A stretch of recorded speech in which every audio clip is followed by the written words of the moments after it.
Sapaan Gembala Senin 27 Juli tahun 2020. Tema kita tentang tantangan pernikahan, diambil dari Efesus 5 ayat 21 sampai 33. Sudah berapa lama saudara menikah? Tentu dalam pernikahan akan ada banyak tantangan yang terjadi dalam kehidupan saudara. Dan seharusnya tahu, pada saat menikah, maka saudara akan menemukan banyak permasalahan, banyak perbedaan yang terjadi.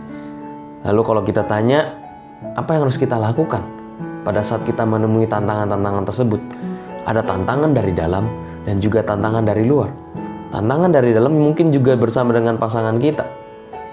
Pada saat saya membaca sebuah cerita, ada pasangan yang berkelahi, bertengkar karena istri suka makanan manis dan dia selalu masak makanan manis, dan suaminya yang suka masakan pedas itu akhirnya marah.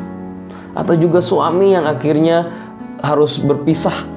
Maksudnya bukan pisah karena perceraian, tetapi pisah kamar karena sang istri tidak bisa tidur dengan AC yang dingin.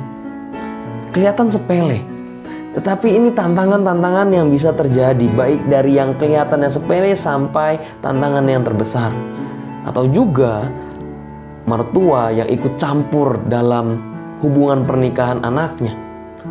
Ini bisa terjadi dalam kehidupan kita. Oleh karena itu, apa yang harus kita lakukan?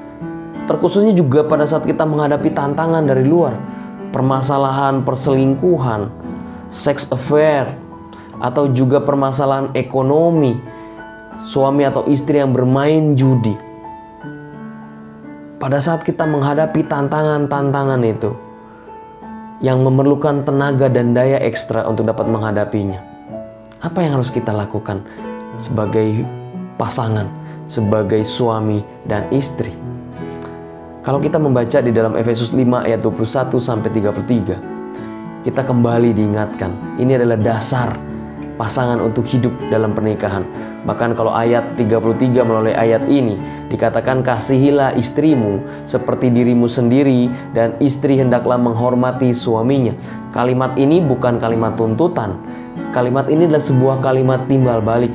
Bagaimana sang suami dapat dihormati istrinya? Yaitu dia harus menjadi teladan.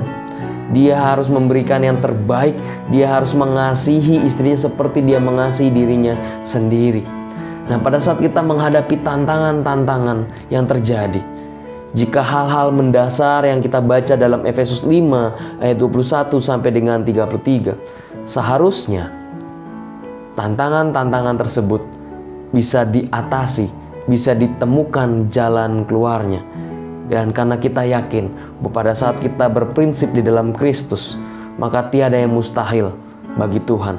Dan pada saat tantangan-tantangan yang ada, baik yang kecil maupun yang besar, tapi kita meletakkan dasar prinsip hidup pernikahan kita hanya kepada Kristus, maka percaya dan yakin percaya bahwa segala permasalahan dalam pernikahan kita, kalau Tuhan kita berdoa kepada Tuhan dan Tuhan menjawab dan Tuhan berkehendak, maka kita yakin dan percaya bahwa permasalahan itu dapat dicarikan jalan tengahnya, jalan keluarnya.